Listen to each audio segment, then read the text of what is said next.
Hey there. Subscribe to my channel. And also press this bell icon, so you never miss any new updates, cause whenever we upload new video you will get a notification.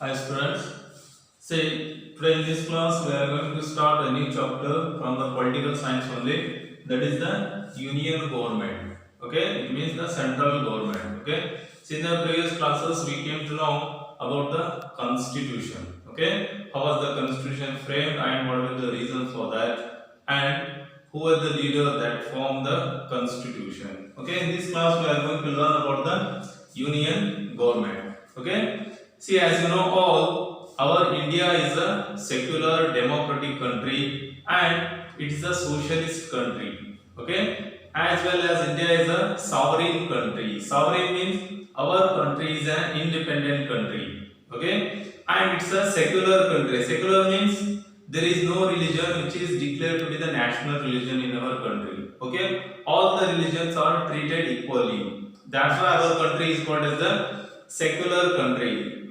Okay, as well as our India is a democratic republic, because here the natives of the India means the Indians, we have the right to choose or we have the right to elect our leaders. That's why our country is called as the republic country. It is called as the democratic country. Okay, see, today in this class we are going to learn what type of government our Indian country has. Okay. See, if you look at our India, it has a federal system of government like the USA. Okay. What do you mean by federal system of government? Federal system means,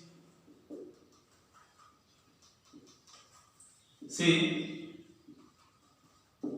federal system means there is a central government in the at the center and in the as well as the state governments in the states.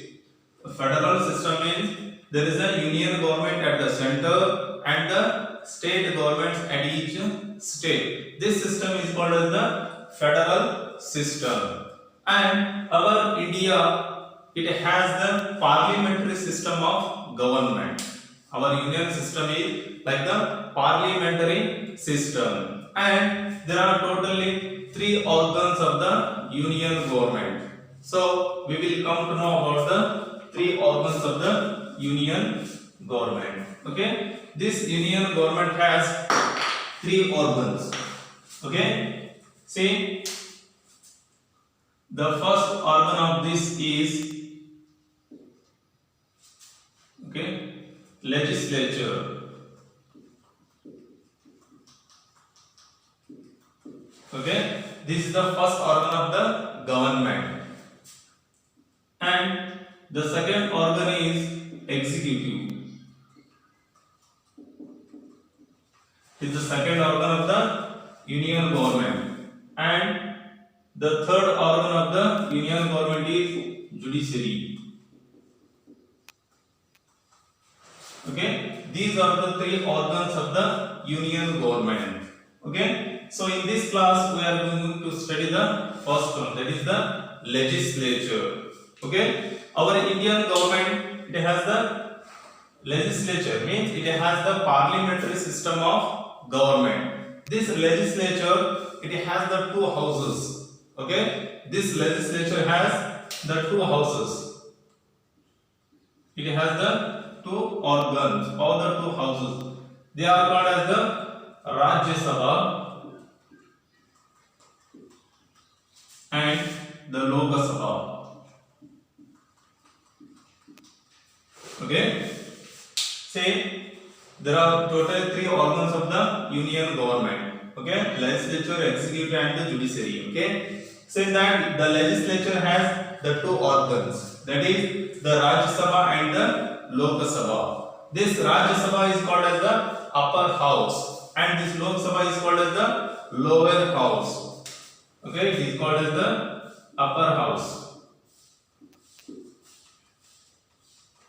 Okay, this Lok Sabha is called as the lower house. Okay. See here, this Rajya Sabha, it is consisting of 250 seats.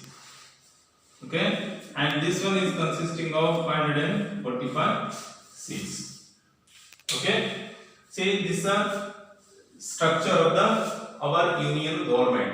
Okay, it has three organs: legislature, executive, and judiciary. In the legislature, this legislature is called as the parliament, because our Indian government has a parliamentary system. See, in that parliament or in that legislature, there are two organs known as the Rajya Sabha and the Lok Sabha. See, that Rajya Sabha is called as the upper house, consisting of 256. Okay, this Lok Sabha is called as the lower house, consisting of 545 seats. Okay, see, we will come to know in this class about the Rajya Sabha. Okay, see, we are going to study about the Rajya Sabha in this. Okay, see, this Rajya Sabha is called as the upper house. The number of seats in this Rajya Sabha is 250. See, among the 250 members, 238 members. See, 238 members for the Rajya Sabha, they are elected by the state assembly members and from the union territories. Okay, see, these 238 members are elected by the members of the state assemblies and the union territory, and the remaining 12 members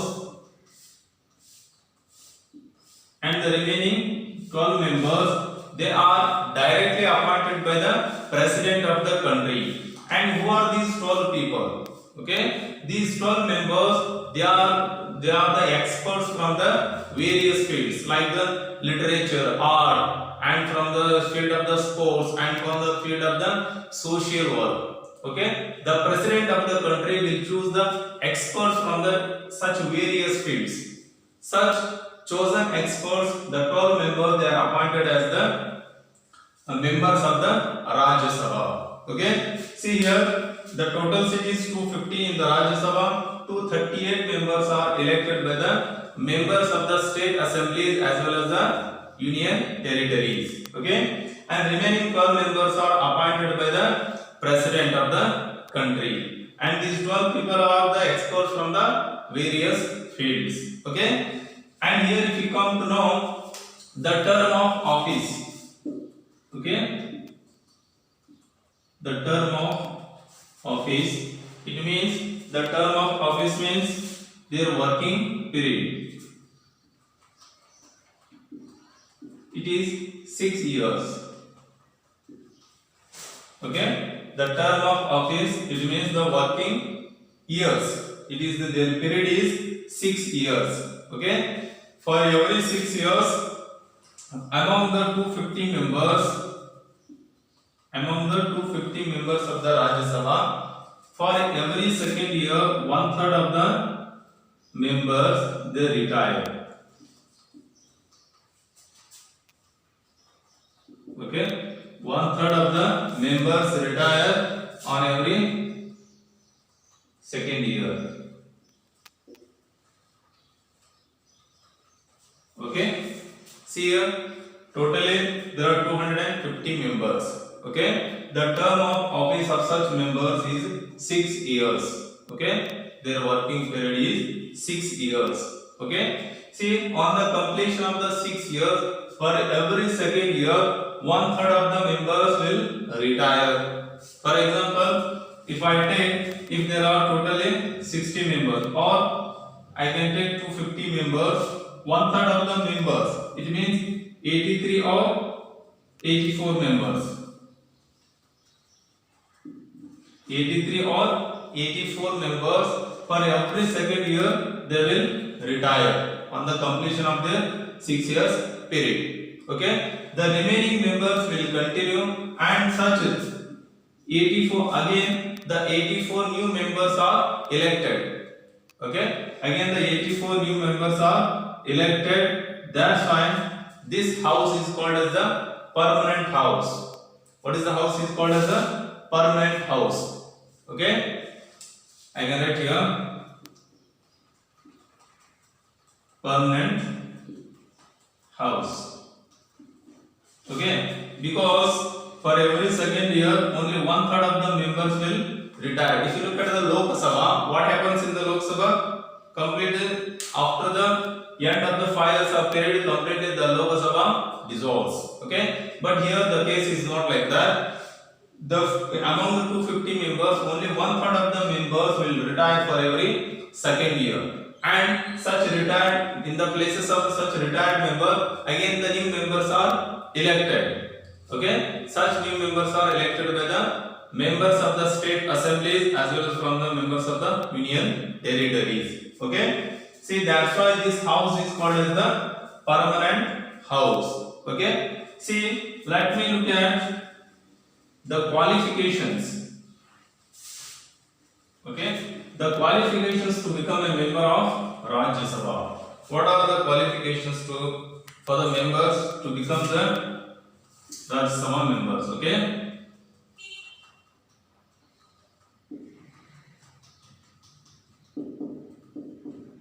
okay, let me see the qualifications of the Rajya Sabha members. See, for that purpose, see, if any person, if he wants to become a member of Rajya Sabha, he should possess some major qualifications. Okay, the first one is that he should be a citizen of India. Okay, should be a citizen of India.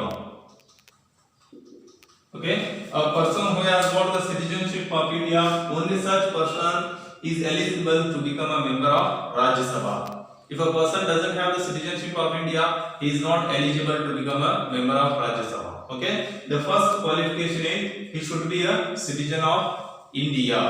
Okay, and the second one,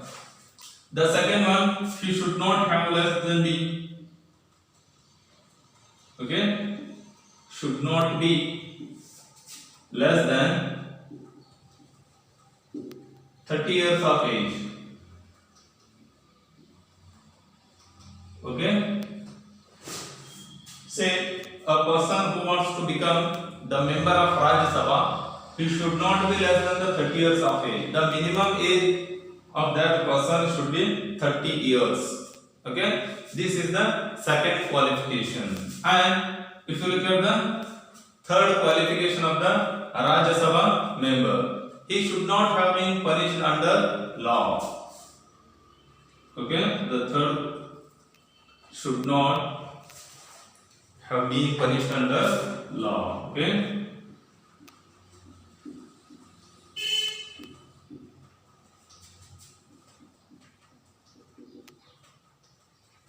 okay, say a person who wants to become a member of Rajya Sabha, he should not have been punished by any court of law. Okay, he should not have been punished under law. He should not be having any criminal cases. Okay, such person only is eligible to become a member of Rajya Sabha.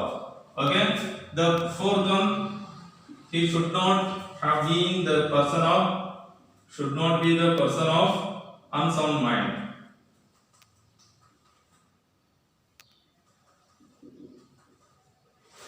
Okay, say a person who wants to become the member of Rajya Sabha, he should not have been declared to be a person of unsound mind by the court of law, because a person who is not fit by mentally, he cannot become a member of Rajya Sabha. Okay, he should be very sound minded. Okay, so this is the fourth qualification, and the fifth qualification is that he should possess the qualifications needed by the parliament from time to time. Okay, among these qualifications, the parliament may change some qualifications, or they may require more qualifications. But a person who wants to become a member of Rajya Sabha, he should possess all such qualifications needed by the parliament from time to time. Okay, these are all the qualifications of the Rajya Sabha members. Okay, see, if you look at the Rajya Sabha, who will be the chairman there? Who will be the chairman of the Rajya Sabha? Okay, the chairman of the Rajya Sabha will be the vice president of the country. Vice the vice president of the country. See, the vice president of the country, he will be the chairman of the Rajya Sabha, and the deputy chairman, he will be chosen from among the members of the Rajya Sabha. Okay, Rajya Sabha is consisting of 250 members.